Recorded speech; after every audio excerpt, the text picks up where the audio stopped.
Hi there, welcome to this week's video. In this episode, I'm going to be looking at this painting here, Trudy and the Computer Mouse. This was a commission that I was asked to do by somebody I've known for a good few years. Unfortunately, their cat, Trudy, passed away earlier in the year, and he wanted to do a commemorative piece, which, as you'll see later in the video, which I do talk about, it's quite difficult to actually get the information for doing a commission for a pet or somebody who's not there anymore. So I got as much information as I could from Mark, and I asked questions about Trudy, what sort of cat she was and things like that. And I'll show you some of the answers that it gave me as well. But this is the painting that I came up with. So I hope you like it. So I've been messing around with the layout of this one quite a bit. And all I'm going to do now is put in the tones of where the darks and the lights are. This is a painting of a black cat, so I'm going to be looking at all the different colours within the black. Instead of just using black paint, there'll be a lot of browns and blues and purples to see if I can actually build up the feeling of the black without actually just painting black or grey. There will be bits of grey, but I'm trying to avoid using that and making it a very dull painting. I'm trying to bring out all the different colours, the vibrancy of the black cat.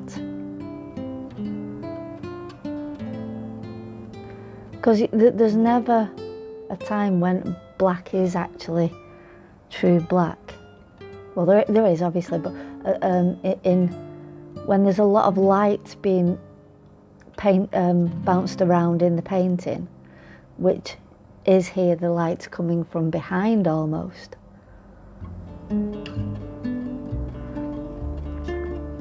You won't get a flat black surface. And I'm still trying to get my brush strokes in the direction of the growth of the fur as well.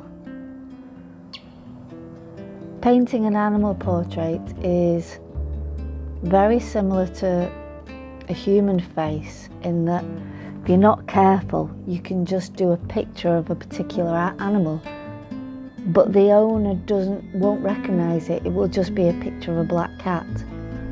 To get the black cat that the owner actually recognises,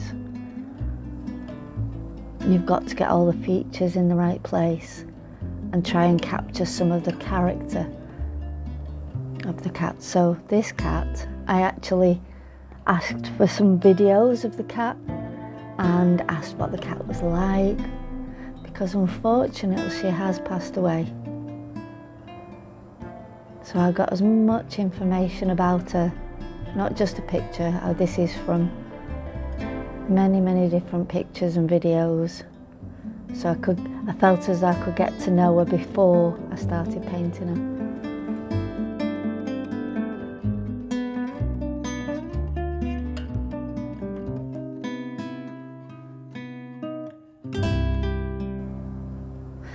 Messed around with the composition quite a bit with this one.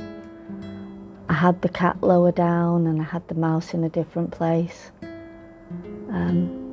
Because as you know, I do like having a bit of narrative in the painting. And she did like toys, so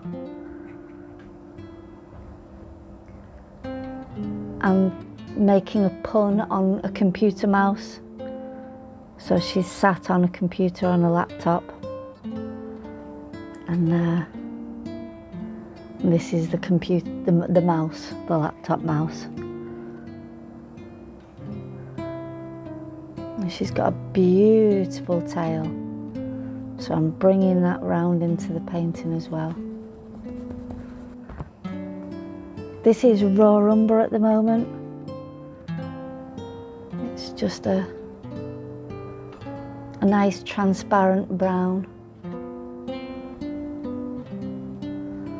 that I can play with the tones with even in its raw state, just so I can keep an eye on direction of brush strokes and things like that. And I'll add some ultramarine to do the computer, so they'll get a different value of dark and a different hue of dark. That'll be more a blue colour, so that the two stand out from each other.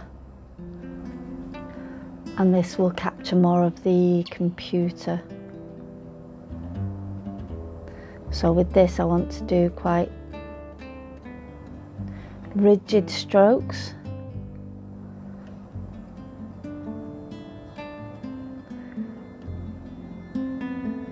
Quite technical strokes, showing the man-made qualities of the laptop. And if I block it in like this, I can straight away see if the composition is what I want.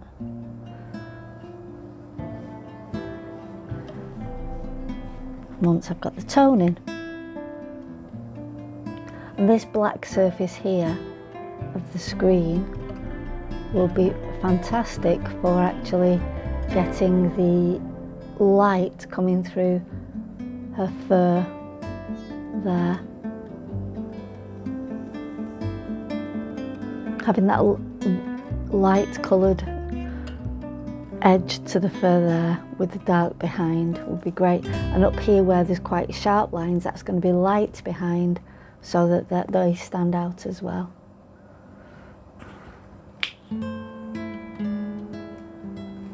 Tiny bit of cadmium yellow to warm up the white in the background.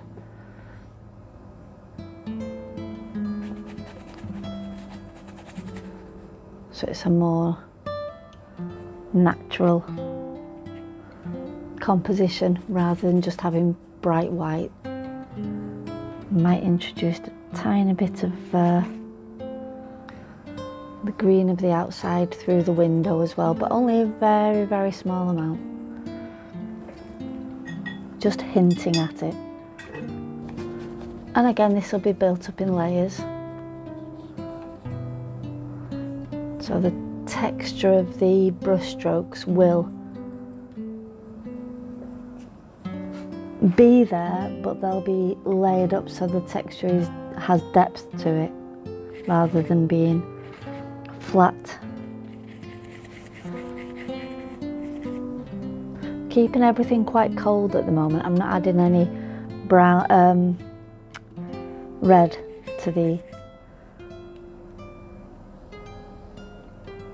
mix. I shall probably do that right at the end. Well, later on anyway. Yeah, I'm not adding any red to it. I'll do that later on and play with the red values once I know how much red I'm using in her body. I don't want the red in the background to be stronger than the red on her.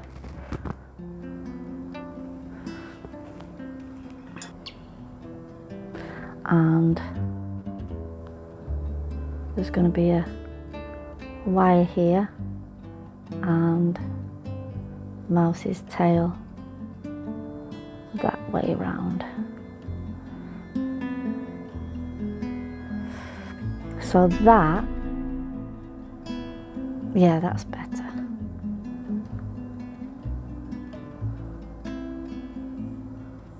Just want to make sure that I've got a good start to the bottom layer. Yeah, there we go, first start done. I'll let that dry. I'll put a glaze over it and do a bit more. I've done a milky glaze layer over the first painting to mute everything and tie it all together, ready to build up the next layer of paint over the top.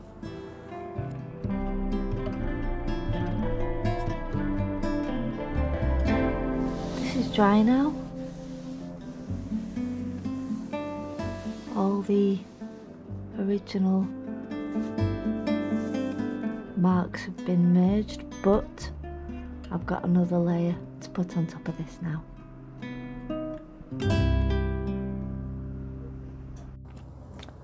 Then it's a case of going back in more detail, mimicking the brush strokes of the areas that have been worked in the first layer. I do the background and the computer first, and then over the top I build up the layers of Trudy's fur and her features.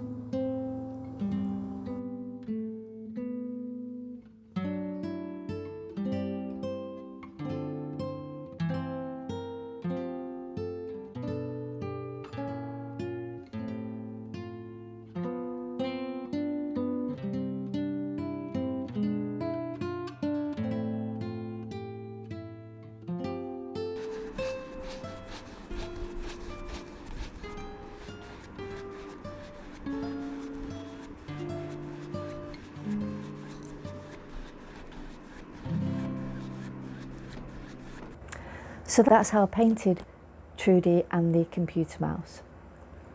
And what I wanted to do is I wanted to actually create some sort of narrative rather than just doing a picture of Trudy in full face. I wanted to sort of capture a little bit of what she was like, and she always seemed to be sitting on things or sitting around things, or she had little toys that she liked. And so I thought building up some sort of story for Trudy would be the best way to commemorate her as well, make it a nice painting as well. So that's what I've attempted to do here. I hope I've managed that. As I do with commissions, I always ask permission that I can make videos of the commissions. So I did that before I even started. Marcus said yes, I can. And this is actually going to his today. So this, again, he hasn't seen it yet, so I don't know whether they're going to go, oh, it's lovely, or oh, not too bad. So I'll let you know tomorrow whether they did like this one. So for now, I'll see you in a bit. Mark and Julie loved the painting and said I'd captured Trudy perfectly. That'll do me. I'm really pleased. And thank you, Trudy.